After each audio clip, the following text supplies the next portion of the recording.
Oke, oke, oke. Gimana kabarnya Mbak Kinan? Baik, gimana Mas Akbar kabarnya? Kabar baik juga ya. Ini kita sore hari ini kita bakal bahas seputar keuangan lah ya Mbak ya.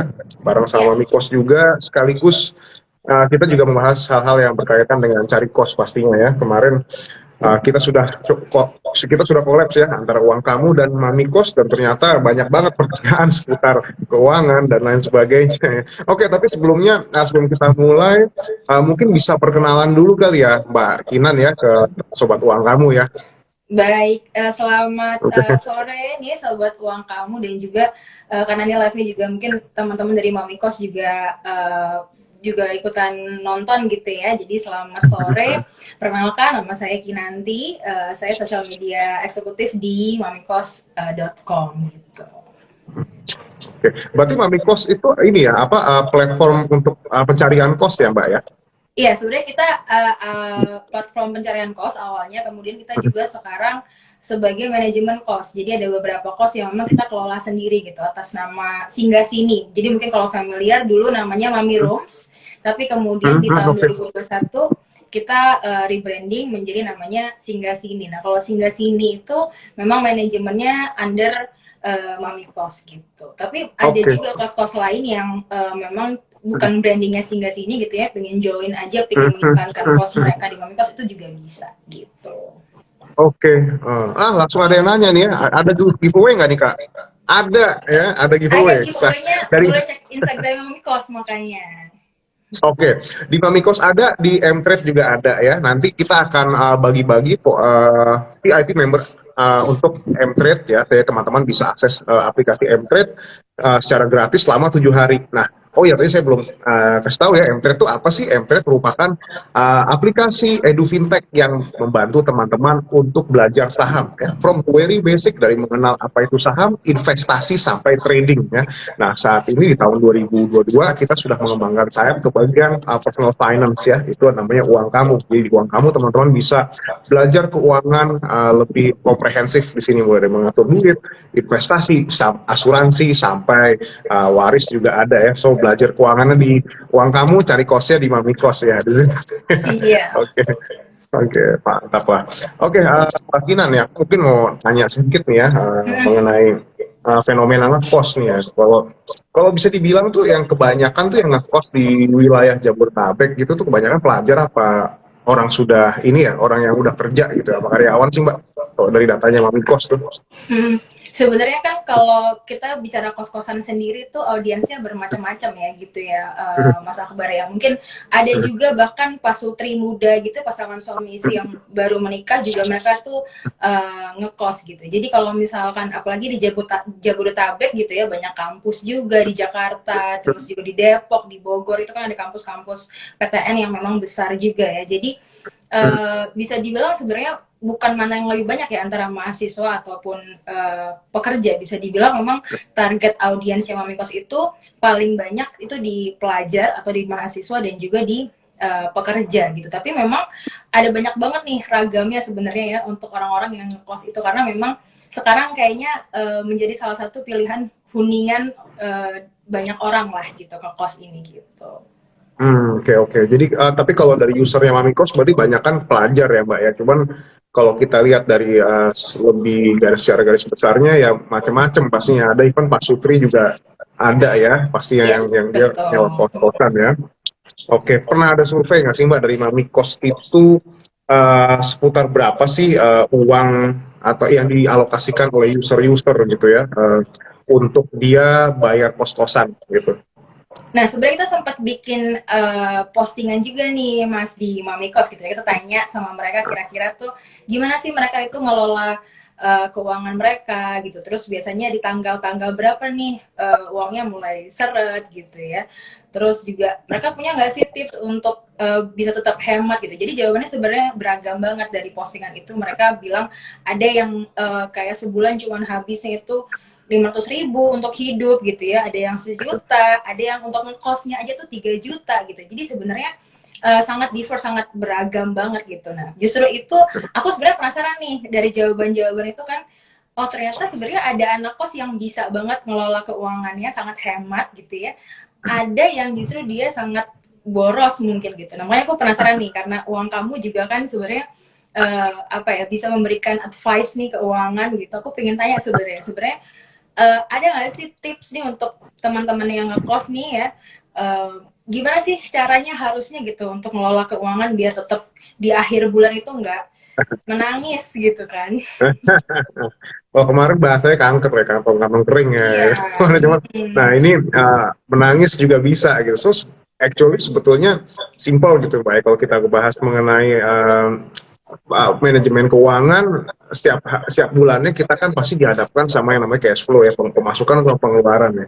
Selama memang pemasukan kita lebih besar daripada pengeluaran, it's okay gitu ya, kita masih bisa survive, istilahnya kita masih bisa juga uh, punya spare dana untuk kita berinvestasi buat masa depan kita gitu. Nah yang jadi masalah kan kalau memang banyak healingnya gitu ya, banyak self rewardnya, ujung-ujungnya kayak dibilang wah anak kos nih saya tanggal tua udah kayak gitu, itu masih bisa dihindari kalau kita bisa mengalokasikan pengeluaran yang lebih ini lagi, lebih diteliti lagi, mana yang butuh, mana yang pokok, mana yang sifatnya cuma keinginan semata gitu ya, Pak. Jadi actually kuncinya adalah di situ ya, mengenai mengetahui mana kebutuhan dan mana keinginan, dan pastinya mewaspadai ya agar pengeluaran kita tidak melebihi pemasukan setiap bulannya sih. So simple sebetulnya, Pak.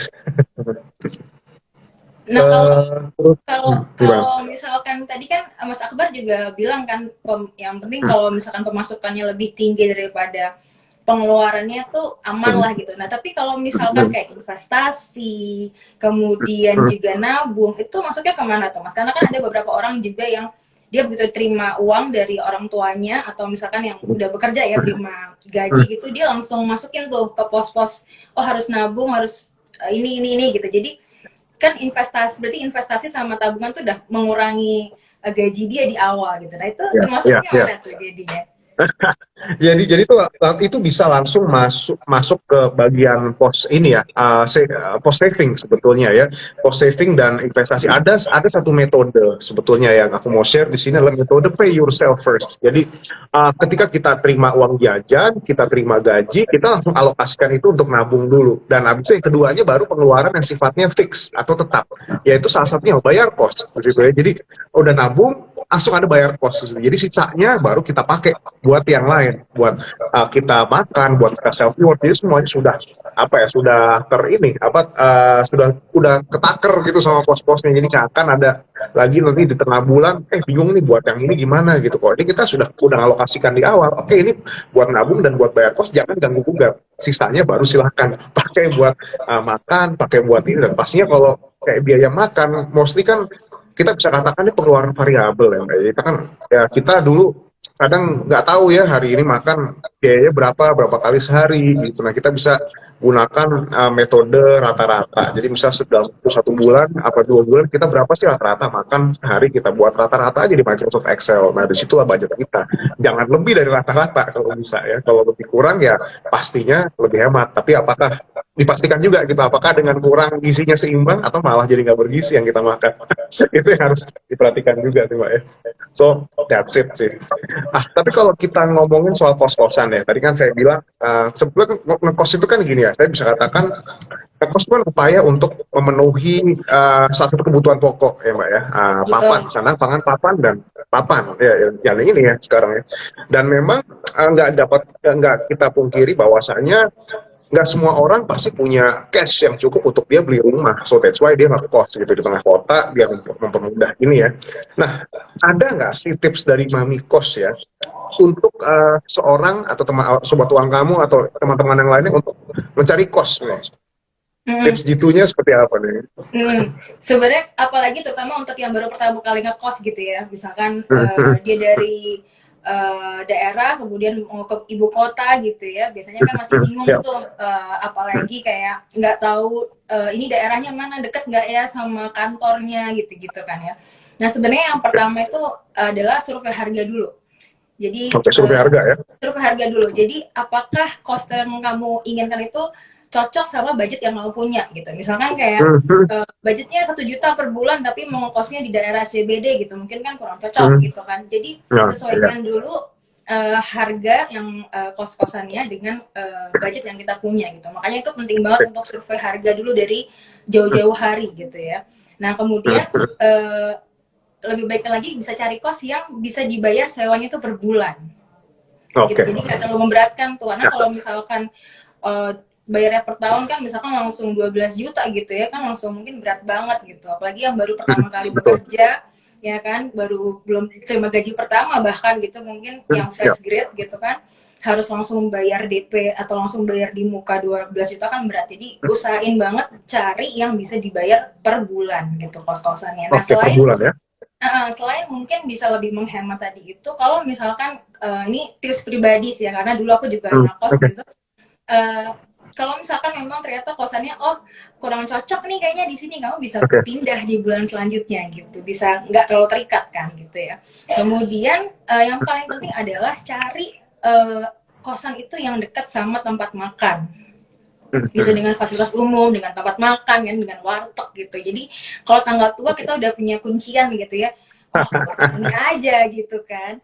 Nah terus kemudian yang paling penting adalah, yang nggak kalah penting adalah tanya fasilitas kos itu dengan detail. Kadang orang itu dia lihat, udah oke nih kayaknya kosannya udah ada ini water heater, sudah ada AC segala macam. Tanya dulu listriknya siapa yang bayar nih gitu. Apakah ditanggung penyewa atau free gitu ya. Jangan sampai nanti kita udah ngekos gitu terus tiba-tiba ternyata nggak gratis gitu ya, tetap kita yang bayar gitu. Nah, yang paling penting adalah cari kosnya di Mamikos gitu, karena kalau cari kosnya di Mamikos itu tadi kita bisa survei harga langsung di situ, bisa langsung browsing kira-kira harga kosan yang mana ya, karena di Mamikos itu kan kita udah ada cantumin harganya, informasi fasilitas kosannya, foto-foto kosannya, jadi mereka bisa langsung lihat kalau harga segini kosannya seperti ini di daerah ini gitu ya, dan kita ada maps juga, jadi mereka akan bisa lihat alamatnya dan mereka bisa cari juga di Google Maps gitu ya direction. Alamat ini sama kantor saya tuh deket nggak ya? Alamat ini sama kampus saya deket nggak ya? Gitu. Terus mereka kan bisa biasanya kalau di Google Maps itu ada pilihannya ya. Kalau naik kendaraan umum, kalau naik jalan kaki misalkan. Jadi sangat memudahkan sekali untuk orang-orang yang baru merantau gitu. Gitu dan ya itu sih keuntungan yang bisa didapatkan kalau misalkan kamu pakai cari kosannya gitu ya, sobat uang kamu di Mamikos itu salah satunya juga bisa survei online. Survei online itu tadi dengan cara seperti tadi buka langsung dari aplikasi, kemudian menggunakan virtual tour, kita punya virtual tour, ada foto 360, jadi seperti melihat keadaan aslinya gitu di aplikasi kita gitu. Berarti memang pertama survei harga dulu ya, jauh-jauh hari kita survei harganya dan pilih kalau bisa yang 1 bulan yang bisa dibayar sebulan ya. Kalau untuk first orang yang pertama kali ngekos ya. Kalau bicara mengenai bulanan ya, dulu saya pertama kali sering dengar cerita teman saya ya tahun 2013 waktu saya masih kerja di Kemayoran itu kos rata-rata 6 bulan ya Mbak ya. Rata-rata 6 bulan dan dia iya, itu kan otomatis karena dia buat ngelok aja, si pemilik kos juga nggak pengen rugi pasti ya.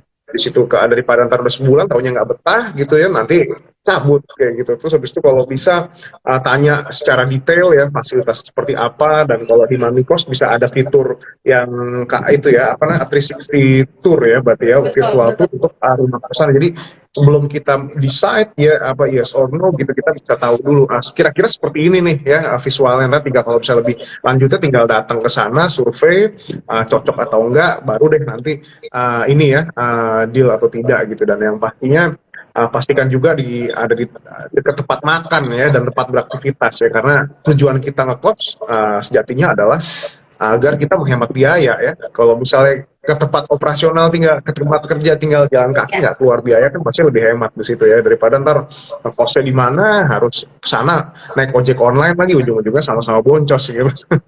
Benar itu Mas. Makanya gitu. Oke, kita langsung ke question ya, karena banyak banget ini ya pertanyaan hari ini Oke. di bagian kolom Q&A-nya. Uang kamu lumayan banyak nih. Pertama, saya langsung bacain aja nih ya. Kak, biasanya biaya kos ideal itu berapa persen dari pendapatan ya? Oke, nanti saya mau jawab nanti, tapi saya mau tanya dulu nih ke Mbak Kinan nih. Kalau Mbak Kinan berapa nih kira-kira nih? Gimana nih? Berapa persen dari pendapatan kira-kira Mbak Kinan? Em, Kalau saya mungkin maksimal Oh, dari pendapatan ya, mungkin maksimal banget oke. ya 40% udah maksimal banget lah. Oke, gede. Kalau Jangan menurut saya sampai empat lebih puluh dari persen itu. gede. Oke. Tapi kalau menurut saya kayaknya 40% gedean, Mbak. Terus susah investasinya itu, Mbak. Oh, tapi mungkin Kalau tergantung juga sama pendapatannya sih, Mas. Karena kan kita mm, nggak tahu ya pendapatan orang berapa ya gitu. Maksudnya 40% mm, menurut saya mungkin itu segitu udah cukup untuk maksimal dari mm, kos-kosannya. Jadi juga harus dilihat juga kira-kira berapa nih pendapatan dia sebulan gitu. Kalau misalnya pendapatannya mungkin ya 20 juta, 40% juga gede ya. Jadi kayaknya nggak mungkin juga tuh kos-kosannya harganya segitu gitu kan. Jadi tetap oke. disesuaikan aja sih sama jadi dengan pos-pos yang tadi dia mungkin udah punya disesuaikan aja gitu. Oke, ya. Ya, kalau menurut saya sih sebetulnya kita lihat penghasilan kita berapa dulu ya, lalu kita coba cek pengeluaran kita dulu. Kira-kira pengeluaran pokok kita berapa sebulan, lalu pengeluaran wajib yang nggak boleh ditunda itu sudah udah ada berapa persen dalam sebulan ya. Lalu habis itu kita baru survei kos dengan harga yang sesuai di situ ya. Ini jangan sampai biaya kos itu bisa bikin kita malah jadi susah makan siang, makan malam, sama bayar utang atau investasi ya di situ ya. Kalau memang dapetnya bisa 10% dari total gaji kita, why not gitu ya. Misalnya, for example, ya gajinya 10 juta gitu ya, dan memang ya, dan mungkin harga kosannya sekitar 1,8, tapi sudah dapat fasilitas oke, why not gitu. Ngapain kita cari yang lebih mahal gitu, tapi ujung-ujungnya kita jadi susah nabung ya, padahal kita nggak ada beban keuangan lain gitu ya. Gitu ya, ya begitu. Yang namanya seputar kita mencermati berapa biaya kos dan biaya dan pendapatan kita ya, Mbak ya. Jadi nggak bisa disamakan mungkin ya. Oke, oh ini ada dari kuliner kuliner Malang nih. Saya pemilik kos area Malang Jawa Timur dalam kurun waktu 3 tahun. Kos saya penuh berpenuh berkat Mami Kos. Thanks ya. Wah, mantap. Terima kasih sudah menggunakan Mamikos. Oke, ada apa pertanyaannya? Saya coba cek lagi di kolom ini ya. Oke, bener nggak sih kalau ngekos mulu pasti susah punya rumah nantinya? Ya, ini sebetulnya tergantung orangnya juga. Ya, sekarang kan memang banyak banyak yang sering bilang gitu Mbak ya nggak cuma di mana-mana ya. Kadang-kadang kita ngontrak terus jadi susah punya rumah. Mendingan kita KPR, tapi balik lagi gitu. Kalau kita KPR, ya apa ya, itu keputusan yang sifatnya long term, jangka panjang. Kita udah siap atau belum, baik itu mencicil atau itu cash. Kita beli rumah adalah aset yang nggak murah ya, dan ini merupakan bisa jadi menjadi salah satu pengeluaran terbesar dalam hidup kita. Nah, apakah kita sudah siap dengan hal itu ya? Bukan berarti yang ngekos pasti nggak punya rumah gitu, pasti akan ada lah pada waktunya, karena balik lagi rumah itu adalah jodoh-jodohan ya. Mungkin ada tanggapan nggak nih dari Mbak Ginan?